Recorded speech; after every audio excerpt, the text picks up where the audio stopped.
أما بعد فقد قال أصحاب رسول الله صلى الله عليه وسلم: ما هذه الأضواحي يا رسول الله؟ قال: سنة أبيكم إبراهيم أو كما قال. أغيث ذي الحج میاشوي او په دغه میاش کې د اسلام او د شریعت یو څو کار دي، خو یو لوی عمل په دغه میاش کې کېږي او د ټولې دنیا مسلمانان هغه عمل کوي. هغې ته په عربۍ کې اضحیه وایي او په پښتو کې ورته قرباني وایي. مسلمانان چې کوم مالدارانی څوک ګلان لالی، څوک چیلې لالی، څوک غوا او میخې لالی. فلسفه څه ده او تاریخي لحاظ سره قرباني شروع شوې ده کله نه. قرباني د حضرت آدم علیه السلام د زمانې نه شروع شوې ده. بني آدم چې کله دنیا کې پیدا شو، آدم علیہ السلام الله دنیا ته راولېږه، هغه وخت نه قرباني شروع ده. خو د هغې جدا طریقه او زمونږ جدا طریقه ده. حضرت آدم علیہ السلام چې دنیا ته راغی، دی په سریلنکا سرندیب چې ورته وایي هلته راکوشو، او حضرت حوا علیه السلام دا په جده کې راکوشو. د دواړو ملاقات د عرفات په میدان کې وشو. یو بل سره معرفت شو، په عربی کې معرفت په جنګلو ته وایي. او بیا د عرفات د میدان نه مزدلفې ته رالل، شپه په مزدلفه کې راله. مزدلفه کې دواړه ښځه خاوند یو بل سره نږدې شو. ازدلاف نزدېکت ته وایي. حضرت آدم علیه السلام او حوا چې په جنت کې خو د بچو د کېدو انتظام نشته، دلته بچی پیدا کېدل شروع شو. یو ځل به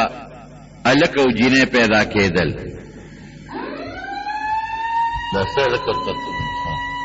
یو ځل به هلک او جینۍ پیدا کېدل، او بل ځل به بیا خدای هلک او جینۍ ورکول.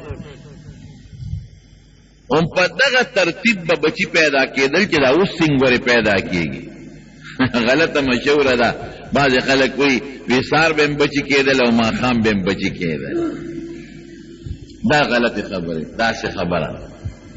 څنګه چې اوس کم ترتیب دی او د زنانه 9 میاشتې کم و بیش اولاد کېږي، دقسې بچي به یې کېدل. خو بچي به یې 2 پیدا کېدل او دواړه به هلک او جینۍ. نو هغه زمانه کې خو نور څوکونه، نو یو کال چې به کم هلک او جینۍ پیدا شو او بل کال چې به کم هلک او جینۍ پیدا شو، نو د یو کال د هلک له به د بل کال دا جینۍ ملګرې کړه، دا به یې ورته واده کړه او د هغه خور به یې دله ورکړه. بل څوکونه نو ضرورت دی، اوس رور او خور دی. خو دا نکاح بس شریعت کې ضرورت دی، دا ولا شریعت جایز کړې ده. صرف دومره ده چې کم رور او خور به یو ځای پیدا و، د هغې خپل منځ کې به نکاح نه سې کېده. دا یو قانون شروع شو. یو زوی پیدا شو قابیل، هغه سره چې کومه خور یو ځای پیدا شو، خشته وه، ښکلې وه. بل ځلې بل زوی پیدا شو، د هغه نوم یې کېښود هابیل. هغه سره چې کومه خور پیدا شو نو هغه هم ښکلې وه، خشته وه. هغسې ډولۍ نه وه کوم چې د قابیل سره برګرې خور وه. حضرت آدم علیه السلام د خپل شریعت مطابق قابیل ته وویل چې د حابیل خور به زه تا ته په نکاح کوم او ستا دا خور به زه حابیل ته په نکاح کوم. دا شریعت. قابیل ورته وایي نه داسې چېرته کېږي. اصل کې هغه سره چې کومه خور وه هلکه خشته وه، مزېداره وه. هغه وایي داسې چېرته کېږي چې زما سره کومه پیدا ده نو زه د دې حقدار یم چې د دې نکاح ما سره وتړې، او حابیل سره چې کومه پیدا ده هره دې حقدار دی چې د هغې نکاح هغه سره وتړې. آدم علیہ السلام ورته ګوره دا زما خبره نه ده، دا د الله خبره ده. طالب می نکاح تړلی وه خو که جیز وي په شریعت کې زما په شریعت کې الله ما ته حکم کړی دی ګناه ده لکه اوس چې سکه خور سره څوک نکاح کوي او دا ګناه ده او جرم دی دقسې دا جرم دی ګناه ده ستا خور تاله جیز نه څنګه نکاح وتړم تاله به د حابیل خور کوم حابیل له به ستا خور ورکوم ده پکې لیت و الکول خبره یې نه منله نو آدم علیه السلام ورته ویل ښه یو چل وکړې داسې چل وکړې چې دواړه قرباني وکړې صدقه او خیرات وکړې نو پته به ولګي چې د چا قرباني الله ته قبوله شوه هغه به په حق ای د هغه خبره به منلی کېږي او که د چا قرباني الله ته منظور نه شوه دی به په ناحق ای د هغه خبره به نه منظوري کېږي دې زمانه کې اوس زمونږ د قربانۍ او د هغې قربانۍ یو فرق دی مونږ چې قرباني وکړو نو په خپله یې غوښې خورو د هغې قرباني به داسې نه وه چې قرباني به یې وکړه نو غوښې به یې په خپله نه خوړې هغه د اسمان نه اور راغی نو هغه اور چې به کم شي وسوځه او به یې خوړه دا به د قبولیت نښه وه او که د اسمان نه به اور رانغی شی به محفوظ پاتې شو دا به د دې نښه وه چې دا قرباني د خدای په دربار کې قبوله نه ده نبی کریم صلی الله علیه وسلم فرمایي ګوره د حضور پاک په برکاتو کې یو برکت دام شو وی زمانه مخکې امتونو به قربانۍ کولې نو یې اور به راته نو ابې وله سوځول او خوړه به وی الله زمونږ کمزورتیا ته او کتل نو مونږ له یې د هغې خوراک جیز که او حلال یې که او اور به اوس نه سوځوي نه به یې خوري واتلو علیهم نبأ ابن آدم بالحق اذ قربا قربانا فتقبل من احدهما الله قرآن شریف کې نبی علیہ السلام ته فرمایي وی د خپلو متیانو ته د آدم علیہ السلام د بچو قصه وکړه دا رښتونې قصه ده دا څه منګړت قصه نه ده او نه فرضي حکایت دی بعضې سړی د بل د مطمئن کولو دپاره فرضي قصه یې جوړه کړي دا فرضي قصه نه ده دا رښتونې قصه ده اذ قربا قربانا فتقبل من احدهما دواړو قرباني وکړه دواړو ته قرباني وایي اوس به د قربانۍ په معنا هم تاسو پوه شوې حابیل لاړ هغه خشته ښکلې ګډ راوسته مزېدار اعلا او هغې حلال که قیمتي ګډ او په یو غر د پاسه یې د هغې غوښه کېښوده او حابیل به زمینداري کوله آدم علیه السلام دواړو تقسیم کړی چې ته زمینداره کوه غنا کره او ته دا ګډه چیلی سره زه د دنیا نظام په دې روان دی نو حابیل خشته ښکلې ګډ د خپلو ګډانو نه رونیوه او هغه یې لال که غوښې په یو غر باندې کېښودې او قابیل په خپله غله کې څه بېکاره غوندې غله وکته د هغه خو مقصد درست نه دی نیت یې درست نه دی او هغه هم په غر د پاسه کېښوده حضرت آدم علیه السلام ګوري چې د چا قبلیږي د هغه خبره به منلې کېږي چې د چا نه قبلیږي خبره به نه منلې کېږي اور د بره نه راغی د حابیل ګډې وسوځاو د هغه قرباني قبوله شوه او د قابیل چې کوم اسخام غله وه نو هغې تاړو اور نږدې هم نه شو هغه هم دقسې محفوظه پاتې شوه نو الله قرآن شریف کې فرمایي فتقبل من احدهما ولم یتقبل من الاخر د یو قرباني قبوله شوه د حابیل د قابیل قرباني قبوله نه شو اوس یو ګډه لال کړی دی هغې ته هم الله قرباني ووې بل غله د الله په نوم خیرات کړه وقف کړه هغې ته هم قرباني ووې اذ قربا قربانا حالانکې قابیل ګډ نو حلال کړی چرګ یې نه ده حلاله کړی غویې یې نه ده حلال کړی او الله وی دواړو قرباني وکړه پته ولګېده چې قرباني یوازې حلالولو ته نه وی قرباني هغې عمل ته وی چې کم عمل د الله د نزدېکت دپاره څوک کوي فلسفه د قربانۍ دقه شوه اوس یو عمل زه کوم دې دپاره چې د الله تقرب پې حاصل کم یو عمل دې دپاره کوم چې د الله نزدېکت پې حاصل کم قربت ته الله حاصل کم هغې ته قرباني وی دا مونږ چې کم ګډه لالو دې ته په عربۍ کې اضحیه وی اضحیه ورته ویلې کېږي په عربۍ کې اضحیه ورته ولې ویلې کېږي ځکه دوحا د ساخت وخت ته وایي نو دا د ساخت په وخت کې خلک دا څاروي حلالوي د دوحا د ساخت په وخت کې حلالوي ځکه اضحیه ورته وایي مونږ خلک ورته قرباني وایو عربۍ کې ورته دې ته قرباني یوازې نه وایي قربانی اوس هم یو سړی وي هلکه پلان کې غټه قرباني ورکړه یعنی یو ښه کار یې وکړه قربانی هغه عمل ته وایي چې هغه د الله د نزدېکت او د الله د قرب او د الله تعالی د نزدېکت د خدای د رحمت د رانزدېکت دپاره کوم عمل وکړي هغه ته قرباني وایي د قربانۍ فلسفه څه شوه فلسفه دا شوه چې زه دا ګډ دې دپاره لالوم چې ما الله ته نږدې شم دا غوا دی لالوم چې زه الله ته نږدې شم دا میخه دې دپاره لالوم چې زه الله رحمتونه ځان ته رانږدې کړم دا د قربانۍ فلسفه ده ډېر خلک وایي یره جی دی قربانه ته ساجد دی دا بلا ساروی په اسلام دا بعض مستشرقین اعتراض کوي وی دا دومره ساروی چې علالیږي وی دا چې غریبانانو له دا پیسې دا خلک ولې نه ورکوي دا غریبانانو له ولې نه ورکوي دا پیسې چې دا دومره ساروی علالیږي یو سړي دا اعتراض کړی نو د هغه د زوی چې واده نو 3 ورځې په پېښور کې په غټ هوټلو کې ډوډۍ هم کړې وه پېښور کې په غټ هوټل کې 3 ورځې ډوډۍ په لکونو روپۍ کروڑ ته نږدې روپۍ په خپل واده باندې لګولې وې هلکه به ته خو دا اورېدلي دي چې دا اعتراض ستا نه نه وي اعتراض خو مې نه دی کړی هسې مې زړه کې دا راځي چې دا دومره څاروي علالیږي نو که دا مسکینانو له شي نو ښه به نه شي نو مې تا د زوی په واده کې دا 80 لکه روپۍ ولګولې نو دا که د کلي په مسکینانو لګولې وې نو ښه به نه وې سر یې ښکته دا 80 لکه روپۍ په دوی په واده کې دی ولګولې دا خو دا په دې ډوډۍ دی ولګولې هوټل کې چې د څو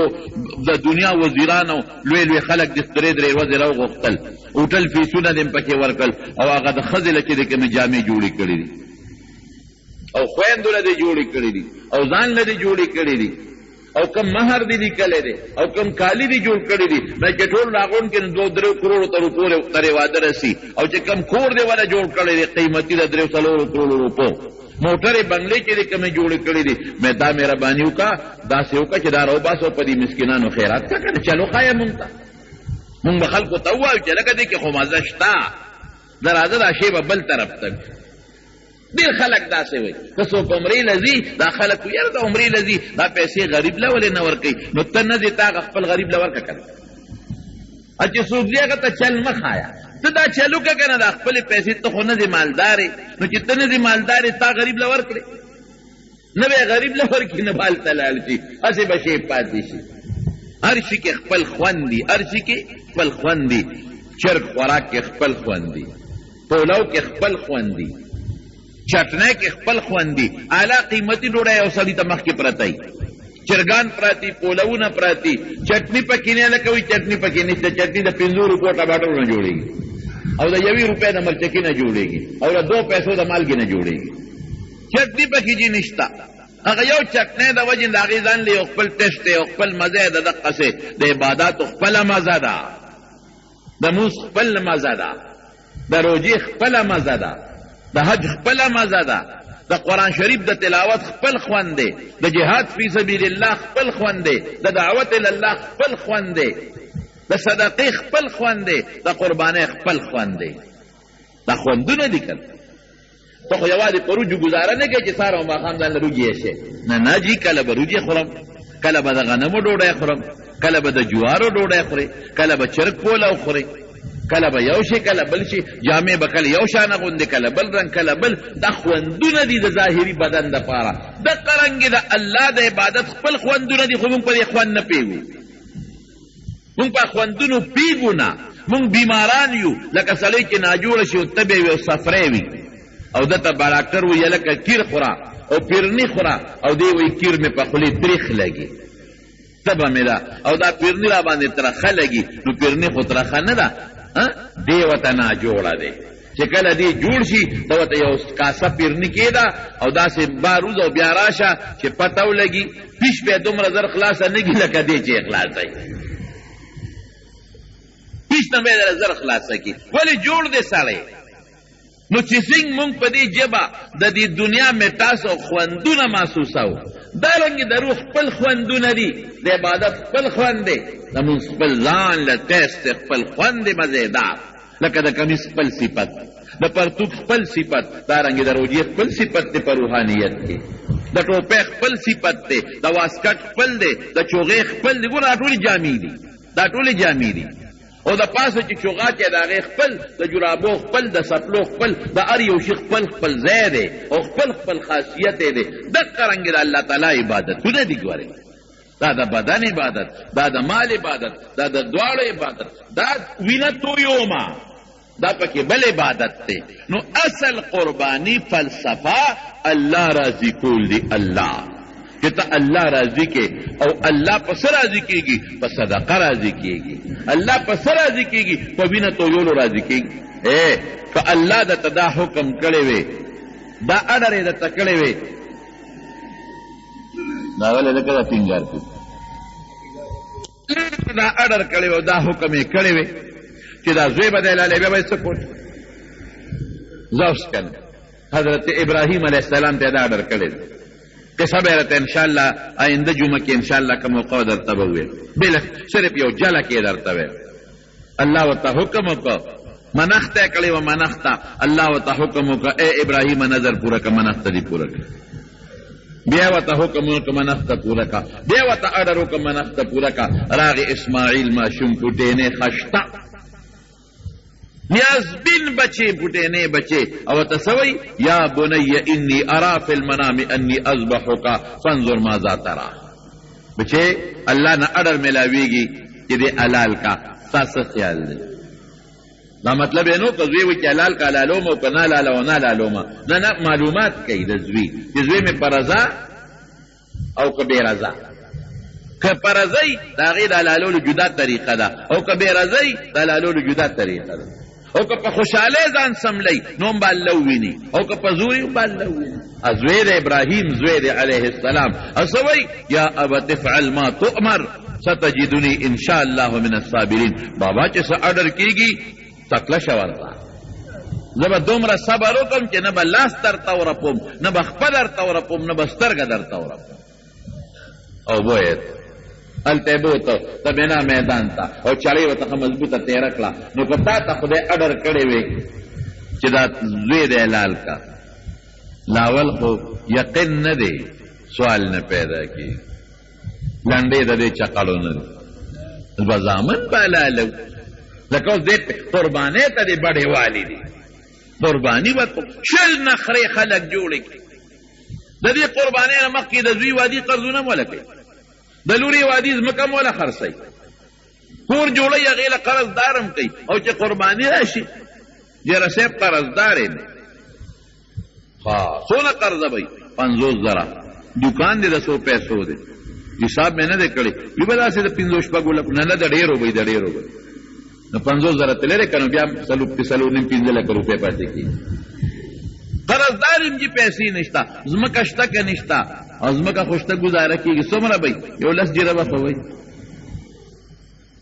یو 200 پیداره خرڅ کړه نو ګټ پې کېږي غوا کې پیسه کېږي نو موږ دې ګټ حلالولو ته طبیعت نه دی برابر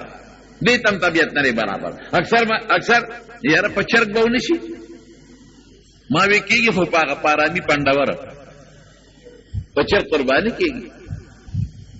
په ګډ به کېږي په چیلي به کېږي په چرګانو مرګانو نه کېږي دا خلک باندې جوړ نو که اړر د خدای دا وي چې زوی حلال که نو څه به دې کول لاول خو تا یقین نه دی که دا خبره منلې وي او دویم نمبر زوی به دې بابا هغه بل حلال که هغه به وایي نه هغه بل حلال که هغه به وایي هغه بل حلال که دا نخرې به دې بیا دې لیدلې دا جړانګولا به دې بیا دې لیدلې وه نو د خدای حکم او د خدای فضل او کرم نه منې الله څه وایي نه نه نه نه اغا مثال یې درته وښو د اسماعیل علیه السلام اغا شکل یې درته وښو چې دا دی ما ورته اډر کړی زوی م سمله چاړم تیاره شوه لیکن زوی نه لالوم په چا د هغې په ځای به ګډه لالی چیلې به لالی قرباني اصل فلسفه د الله رضا حاصلول چې خدای پې خوشحاله شي دا غټه فلسفه دا ده او داسې خدای خوشحالوم دا خو ګرانه وه خو مونږ به لکې ووایو چې الله ستا اډر دی نو چې دا ګډه حلال کا یعنې که اډر دی د زوی وي که نه نو خدای به مې مرا پرځاو هسې خو ووایه که نه هسې ووایه نور ما ته پته ده دغه کې نه یو خو هسې ووایه خدای اډر د زوی وي به مې مرا پرځاو به مې حلالاو که اډر د زوی وي او د بشیر بیان پلار ته خو بیا قصاص آنم هم په ده به یې کړی وه یا غروغ به کوي نو خپل کار به کوي نو دا بشیر جان به سم لو نو زه بس دا قصه د ښه د خلک هم پرې ډېر مړېږي او معذور هم دی هر چا به خپل معذوره بچی رانیوه کلپ پی وله ورکوم لکه اوس چې په منډو کې ګرځي او په میلو کې ګرځي او ځان به یې شی ګوري دا فلسفه شوه الله ستا په نوم که د زوی اډرم وی ما به زوی ملالو خو تا دا شی بند که او ګډه لال کا نو الله ګډه لالو اذ قربا قربانا فتقبل من احدهما ولم يتقبل من الاخر د یو قبوله شوه د بل قبوله نه شوه چې د چا قبوله نه شوه هغه ته قابل وی بس هغه بیله او حابیل وګټله نو قانون مطابق به د قابل خور د حابیل کېږي او د حابیل خور به دا قابل کېږي د خور دا قانون آدم علیه السلام ورته یې بچې پته ولګېده خو قابل بیا هم نه منله نو آدم علیه السلام حج له لاړ چې حج له لاړه آدم علیه السلام نو دې قابل سوچ وکړه چې یو علاج شته شیطان ورته وسوسه ور واچوله چې دا زوی مړ کا دا ورور مړ کا دا حابیل چې دې مړ کم نو بل خو څوک نو خور ماته پاتې شو یو خور خو ځکه دواړه ماته پاتې شوې هغه خپله خور هم پاتې شوه ځکه رور به د منځه لر کوو او د هغه هم ماته پاتې شوه دا سوچ او دا سکیم او سازش د خلکو په زړونو کې راځي دا شیطان دا سکیم او دا سازش اچوي نو دې ورته ډایرکټ په مخامخ دمکي ورکوي لاقتلنکه ورې سم شالکه پلار دې راشي ورته ووایه چې د قابل خور رقم خپله خور او زه به هم خپله وکړم او که سم نه شوې که نه نو وجنم دی پرېږدم دی نه دمکي وله ورکړه چې دمکي ورکړه هغه سم سړی و هغه څه وې هغه ویل وړه چې مې وجنې مړ مې که لئن بسطت الی یدک لتقتلنی ما انا بباسط یدی لاقتلک که ته ما وجنې نو مړ که زما لاس نه درځي زما د مور بچې زما لاس نه درځي ولې به نه درځي د مور بچې او الله وایي چې ګورې مسلمان به نه وجنې نو د مور بچې به څنګه مړ کړم انی اخاف الله رب العالمین الله نه یریږم کوم الله چې د ټول مخلوق رب دی زمارونو که دا یره د انسان پړه کې راله قسم په خدای چې هر سړی به د بل د ایو د عزت بیا خیال ساتي دا یره نشته دا خوف نشته نن چې انسان درنده دی شرمخ دی زمری دی وجه څه ده په زړه کې د الله یره نشته دا سوچ نشته چې د ځمکې نه 4 فوټه لاندې به راځم زه هم د دې خلکو به دا خیال دي چې ګنې مړ شم اونه کې به مې وایي ځان دی هلکه اونه کې خو مونږ څوک به ځان نه کړل نه م څوک په چت باندې په واورو کې سملول چې دی خراب نه شي کوم ځای ته یې ورکوځو 4 فوټ نیچې ځمکې نه 4 فوټه لاندې ورکوځو هلته بیا څه دي آها ماران دي لړمانان دي تیاره ده خټې دي چقلې دي غنې دي شپولونه دي او د دوزخ څخه بدبویې دي او د جهنم څخه تونه دي او نه ختمېدو والا زندگی ده دا نشته چې دا سزا به یو کال یو که 2 کاله به یو که 3 به یو که 4 یو که 10 به که 20 به نه ختمېدو والا زندگی ما ورته څه وایي که ته لاس راوچتې او ما وجنې زما لاس نورې نه درځي زما د مور راوړې بچې زما د پلار راوړې بچې مسلمانې الله خفه کېږي الله نه خفه کوم ده وی نو زه خو دې نه پرېږدم وی خوښه دی چې مې وجنې نو دا حابیل غریب اودو یو تیږې ته سر یې ښودی او اوده شوی دی آدم علیه السلام تللی دی حج له او قابل یو کاڼ یو چت راواغېسته شیطان ورته چل وښو چې کاڼ یې راواغېست ډز یې ورکړه دا رور یې په دا سر د پاسه وویشته غریب مړ شو میدان یې ځان ته خالي کا خو مړ شو چې مړ شو بیا چل نه ورته چې ده سره اوس څه وکړمه نو په اوږه به یې ګرځاو کله به یو خوړه او پلار به مې راځي څه به وایي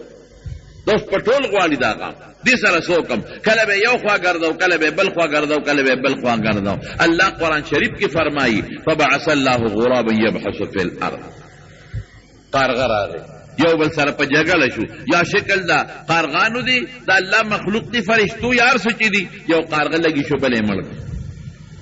چې بلې مړ که نو هغه یو قارغه لګي شو په ځمکه باندې مخوکه لګیا ده هغه وی او پنجې وی سوړه وباسي سوړه یې وویسته په مخو کې هغه قارغه راوست په سوړه کې ور واچو او په لتو باندې ورته خاورې واپس ور وویستې په خاورو کې پټ کړ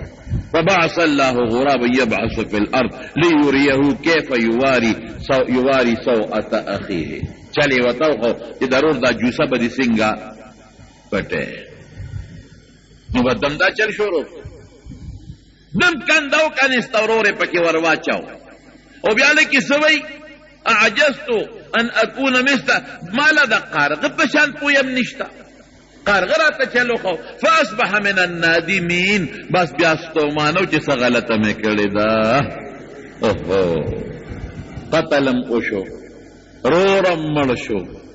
چلم نه راته پلار مې خفه کو رب العالمین مې خفه کو دا څه غلطي مې وکړله زمونږ خلک پښتانه هم داسې دي کار مخکې کوي سوچ رستو کوي سوچ مخکې پکار دی او کار رستو پکار دی مونږ سوچ رستو کو کار مخکې کو فاصبح من النادمین دا په مخ د ځمکه خبره مې دې پورې کوله چې لومبی قرباني د ګډ په شکل کې د حابیل د طرف نه پیش شوه او د الله په دربار کې منظوره شوه نه دا معلومیږي چې انسان قرباني کې د الله نزدېکت حاصلوي نو دی به ښه شی حلالی اوس هم زمونږ فقها وایي چې کوم ګډ حلالی نو ښه ګډ حلال کا په هغه ګډ قرباني وکړه چې هغه ښي اعلا وي او قیمتي ګډ وي او که په څاروي کې عیسه نیسې او چرته یو څاروي حلالی نو قیمتي څاروي حلال کا په دې کې ډېر زیات ثواب دی څومره چې د په قربانۍ پیسې زیاتې ولګولې هغه اجر او ثواب پکې زیات دی ګورئ بیکاره څاروي باندې قرباني سې کېږي نه مسایل به درته انشاءالله وویم ګوټ څاروی دی نه به حلالی لون څاروی دی نه به حلالی قرباني پې نه سې کېږي په لاره د تلو نه دی قرباني پې نه سې کېږي خراب څاروي باندې به قرباني نه کې خوشی برور نبی کریم صلی الله علیه وسلم صفه د طالبانو د پاره یو ځای جوړ کړو صفه به ورته وي یو چبوتره وه هغې کې به طالبانو د پیغمبر علیه السلام صحابه کرام به پکې او د نبی علیه السلام نه به دین زده کو د هغې غریبانانو د خوردونوش اسم نه لا یأوون علی مال ولا علی اهل نه ښځې بچي به و چې هلته لاړ شي لکه زمونږ دا مسافر طالبان چې په جوماتونو کې دیری او نه مال شته جایداد شته ځمکه دکانداري چې هلته لاړ شي او ځان له څه وګټي خوراک به سو انصارو د مدینې منورې به د کجورې غونچک راوړ او بره به ورته په چت کې وتړه غونچک کې بعضې کجورې کچۍ او په غونچک کې بعضې کجورې پخې وي نو چوکه به پرته وه نو دوی به چوکه راواخېسته چې اوږې به شو نو هغې له به یې ټس ورکړ نو کجورې به ترې پخې راوغورځېدې هغه به یې خوړې او چې کومې کچه به وي هغه به هغه دوب سره ورو پخېدې دا هم د کجورو سیزن کې چې د کجورو سیزن لال ختم به شو نو بیا به غریبانانو نارې تېرولې لوګې به اوږې به غریبانو نو بعضې خلکو به اعلا غونچک راوړو ابه اویزان کو او بعضو خلکو به بیکار غونچک راوړو بیکار غونچک به دو چې په اونه کې به مات شوی و چې کوم غونچک په اونه کې مات شي نو کجورو ته طاقت پوره نه وررسېږي نو بعضې کجورې په نیمه کې اوچې پاتې شي طاقت ورته نه رسېږي لکه اوس چې د املوک یو څانګه ده او هغه څانګه په میانځ ماته شي نو هغه چې کوم مملوک کچۍ یا الوچې کچۍ نو هغې ته د هغه څانګې په ذریعه طاقت وري طاقت نه ورځي نو هغه په کچه کې خرابې پاتې شي نو بعضې خلکو به داسې کجورې د غونچکې راوړل چې به په دې ویښ کې ماتې شوې وي به یې ویزان کړل نبي کریم صلی الله علیه وسلم وفرمایل داسې مه کوئ ښه شی راوړئ خراب شی مه راوړئ دا خراب د خدای په دربار کې ردي دا نه قبلېږي او زمارونو یو حدیث کې راځي نبی کریم صلی الله علیه وسلم فرمایي وی چې ته صدقه او خیرات قرباني هر څه خیرات چې د خدای په نوم کې نو ته د بنده د لاس نه مخکې دا د خدای لاس ته رسېږي د بنده د لاس نه مخکې د الله لاس ته رسېږي خو ما ته خو د الله لاس نه ښکاري داسې لاسونه د الله شته نه چې د ما ستا په شانتې دي نو ما خو دله 100 روپۍ د خدای په نوم ورکړې نو چې مې ورکړې نو لاس کې خو ظاهر د ده پرېوتې خو په حقیقت کې دا لومبې د چا لاس ته ورسېدې الله دویم نمبر د ده لاس لا نو خدای له چې شی ورکې نو د الله د شان مناسب ورکه خشته شی والا ورکه خراب شی مه ورکه قسم دې په دې صحابه کرامو عمل یو صحابي دی حضرت ابو طلحه رضی الله تعالی عنه دا هغه باغ د نبی علیہ السلام دا محراب ته بالکل مخامخ اعلا قیمتي باغ بیا رحا بیا ورته وي پیغمبر علیہ السلام به دې باغ لته او د هغې ډېرې اعلی خشته خوږې اوبه وې هغه اوبه به یې څښلې او په باغ کې به یې ناسته هم کوله. اوس هغه باغ نشته، هغه ځای جومات کې شامل شوی دی. 21 نمبر ګیټ 22 نمبر ګیټ باندې چې ورننوځې نو چې مخامخ کې مې 2 برجې راځي دقه د دې باغ ځای باب فهد سره ګس طرف راغی نبی علیہ السلام ته کېناسته. د الله رسوله ګوره صحابه دغه مونږ له صحابه مثالونه دي قسم په خدای. صحابه ته وګوره کنه دا زمونږ دپاره نمونې دي، نمونې زما د ایمان نمونه د ایمان. قرآن کې الله وایي آمنو کما آمن الناس، ایمان راوړه. نو که ته وایې چې الله څنګه ایمان راوړم نو نمونه درته ښایي. یا یو سړی چاته وایي ما له یو جوړه جامې راوړه څنګه راوړم نمونه وښایي داسې راله راوړه. نو الله د ایمان نمونې صحابه کرام ښودلي دي. ومن يشاقق الرسول من بعد ما تبين له الهدى ويتبع غير سبيل المؤمنين. ګوره ومن د پیغمبر اختلاف به نه کې خدا پیغمبر اختلاف به څنګه نه کوم چې الله ته ښایه وی د صحابهو په طریقه لاړ شه او د صحابهو سره اختلاف مه کوه. ګورې دغې نمونې دي د پیغمبر د الله جلک، د الله د قدرتونو، د الله د رحمتونو، د الله د صفتونو جلک دا به ما ته په محمد مصطفی صلی الله علیه وسلم کې راښکاره کېږي او د نبی علیه السلام مبارک د صفتونو جلک دا به ما ته په صحابه کرامو کې ښکاره. یو صحابي د حضور پاک د ښکلې ښکلې صفت نمونه ده زما وروڼو. ګورئ ابو طلحه حضور پاک وی الله یت نازل کا چې اله به خخ اعلی نیکی وګټئ چې تاسو خشې خیرات کې. نو د الله رسوله ما چې کم باغ دی بیرحا دا مې خدای ته وبخه من باغ د کجورو قیمتي اعلی ارجو برها و ذخرها عند الله. زه دا غواړم چې دا زما دپاره د خدای په نزد یو قبوله نیکي شي او دا غواړم چې دا ما له خدای جنت له ذخیره کړي. حضور پاک سوی واخ واخ بخ بخ ذاک مال رابح. اوهو ولو قدر د فیدې شی دی وبخو دا خو داسې د فیدې شی دی چې دا به تاله ټول عمر فیدې درکوي. او نبی علیہ السلام ورته قد سمعت ما قلتا چې تاسو ووایئ مې واورېدل خو تا چل دی چې اجعلها فی فقراء اقاربک. داسې وکړه چې ستا کوم رشته داران دي هغه غریبانان دي نو په هغوی یې تقسیم کړه. ګوره دونه غټ باغو چې تقسیم یې قبله و لږ نو چې ګنې کنال یا نیم کنال یا مرلي وي هغه تقسیمیږي نه. باغ خو چې تقسیمې کور له نه تقسیمیږي پیدې له تقسیمیږي. اجعلها فی فقراء اقاربک، ستا چې کوم رشته داران غریبانان دي په هغوی یې تقسیم کړه. صحابو کې دیمه خبره ونه وه د صدقې او د خیرات ذکر براغی نو د ګونډي ډک غنم به یې څښا نه راوړل چې څښا غنم راوړي. مولانا اشرف علي تھانوي رحمت الله علیه لیکلی دي یو جومات کې امام یو ماشوم والا کیر راوړو چې کیر یې والا راوړو هغه امام هغه ماشوم ته وایي بچې دا یې د کوم ځای نه راوړو؟ وایي دا مې د خپله کوره راوړو. وایي بچې زما خو بلا کلونه په دې جومات کې وشو ستاسو د کور خو ما نولی چې ته په سترګو نه ده لیدلې نن څنګه دې ما له کیر راوړه لار دې خطا کړه. د دې ټولو کورونو نه خوشي راځي ستاسو د کور نه چې زما په لومبي ځل شی ولیده دا ولې دا څنګه دې راوړه؟ نو ماشومان خو رښتیا خبرې کې دروغ نه وایي. ماشوم ته چا وایي ورشه پلار ته دې اواز کا نو چې کور ته لاړ واپس راغی بابا مې وایي چې نشته. هغه رښتیا وایي دروغ نه وایي. بابا مې وایي چې نشته. ما ماشوم ورته وایي وایي دا سپي جوټه کړی نو مور مې اوس تا جیلی یو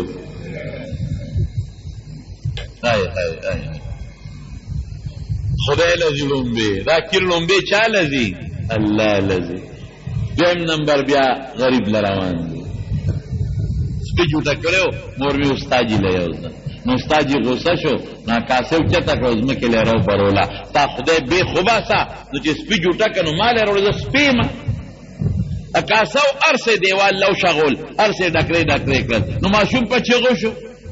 په جلا شو زما کاسه دې ماته کړه زما کاسه دې ماته کړه چې به ټول کندې خبر کړ هغه استاد وي دا څه په غم وړېدم ویه بچي ولې جاړې وی کاسه دې ماله ماته کړه نو بله بدله واله څه چلو چې چغې ولې وې وی نه نه دا زما کاسه وه یا خدای نو بله به والم ستا کاسه به شي که نه وی نه دا زما کاسه وه په دې کې ما خپل کودري د ډوډۍ خاوده اشرف علي صاحب وایي وی خوراک یې مول هغه قیمتي شی راوړو چې سپو جوټه کړی دی او چې کومه کاسه کې راوړو نه هغه کاسه یې مول دري نه نه وې راکوزه کړې وه هغه ما کاسه وه چې ماشوم پکې سپو ته ډوډۍ خاوده الله ټوقه به نه کې ټوقه به نه کې ښه شی به ورکوې د خدای په نوم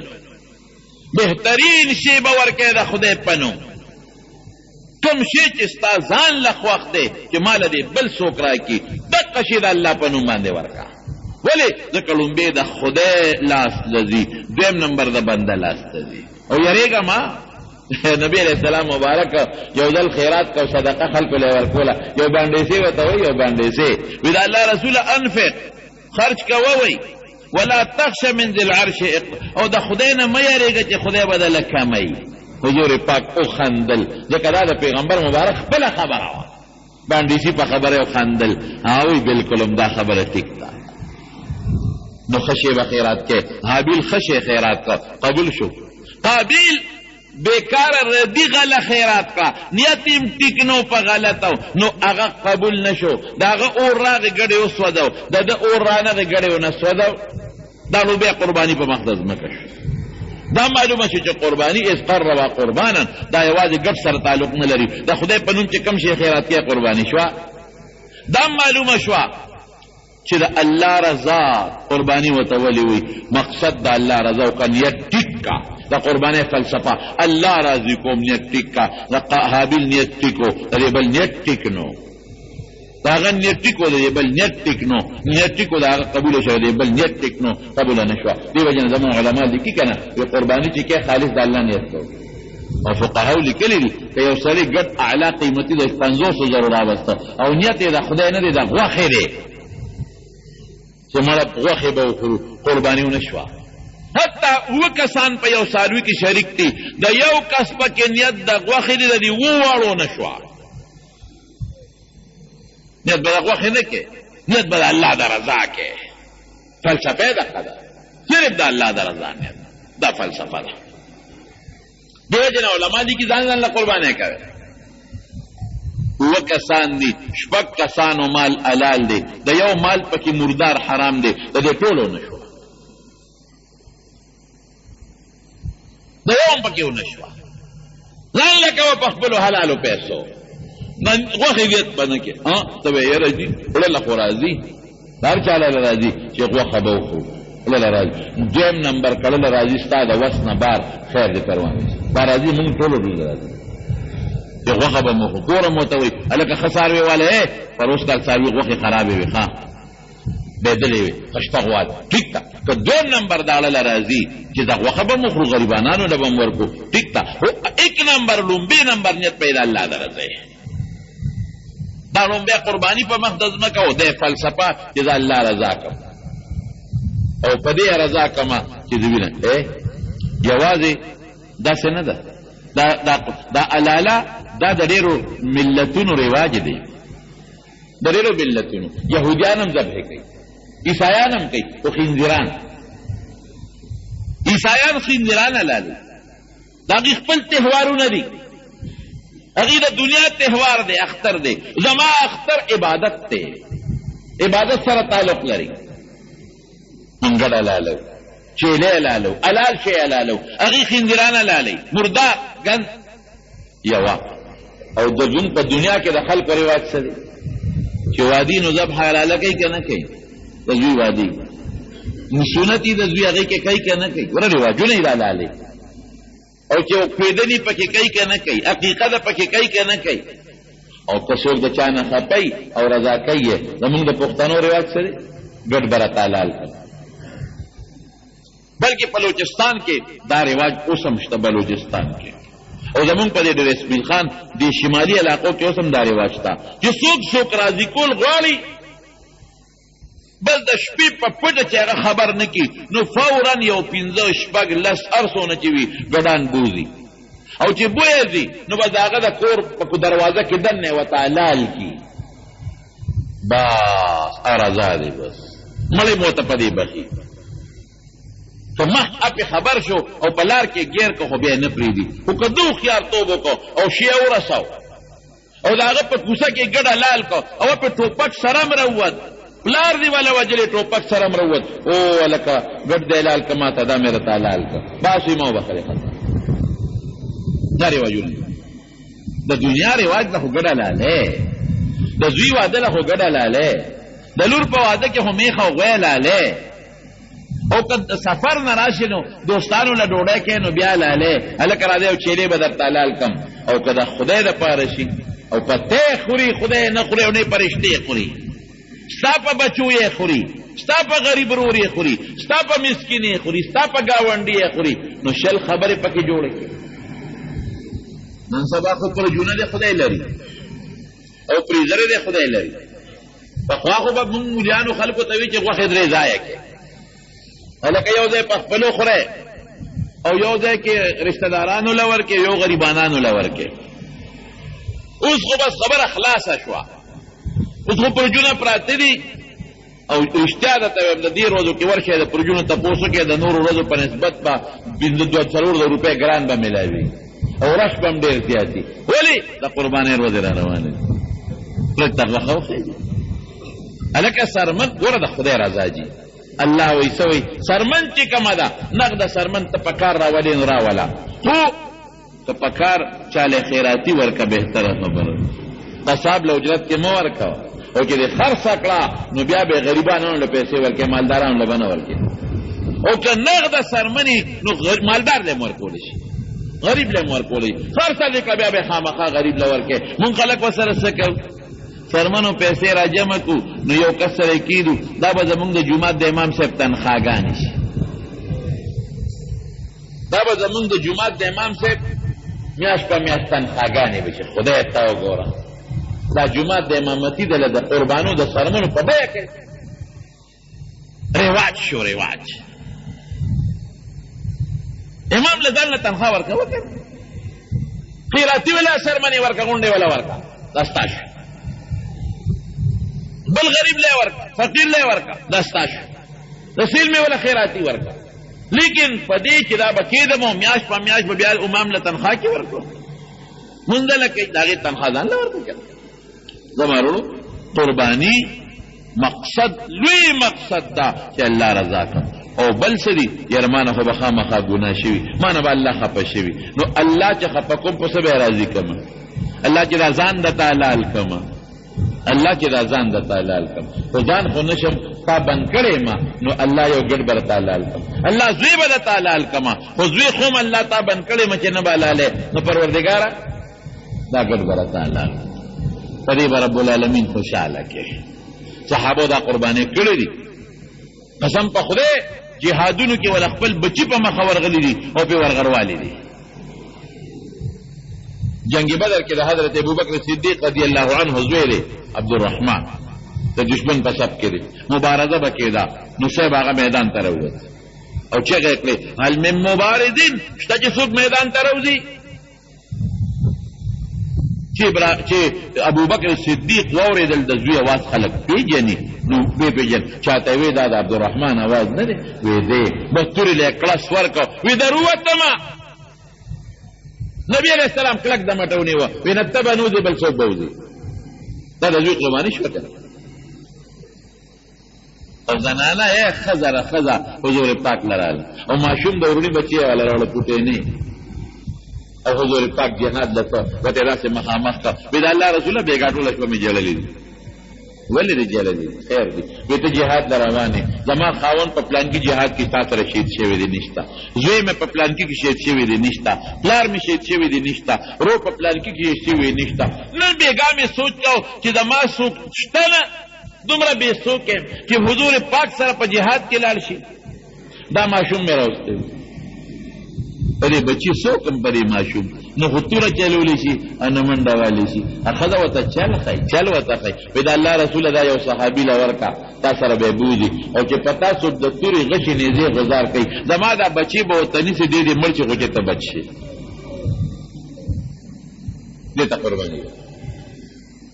دا صحابیت مې کړي دي دا مثالونه نقشې هلته موجود دي مال قربان کړی دی صحابه پوره قرباني د مال د بدن یې ورکړې ده د بچي یې ورکړې ده د ښځې یې ورکړې ده ښځې پرېښې دي او ته دې هجرتونه یې کړي دي د وطن یې ورکړې ده مکه کې د دنیا کورونه ورته پرېښودل او مدینې ته لاړل حبشې ته لاړل دا قربانۍ شوي دي نو په دې وروستې میاشت کې دا د قربانۍ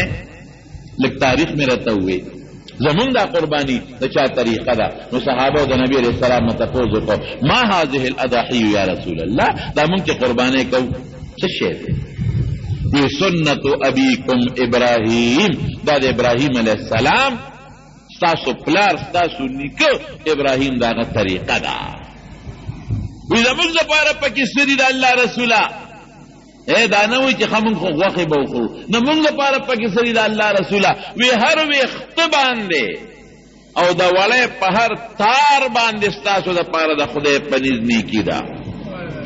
او نبی علیہ السلام عائشہ صدیقہ روایت تے عائشہ صدیقہ فرمائی حضور پاک فرمائی کہ څومره وینو بیدا په یو یو ساس کې د خدای نیکی او اجر درکړي نور خبرې د قربانۍ متعلق څه مسائل وغیرہ ابراهیم علیہ السلام متعلق دا به ان شاء الله موقوا نو پاینده جمعه کې درته بیان کوم الله دې موږ له د قربانۍ کولو که د نبی علیہ السلام د طریقې مطابق صحیح توفیق نصیب وګرځولي آخر وقت کې په خپل کلمه نصیب کړي لا اله الا الله محمد رسول الله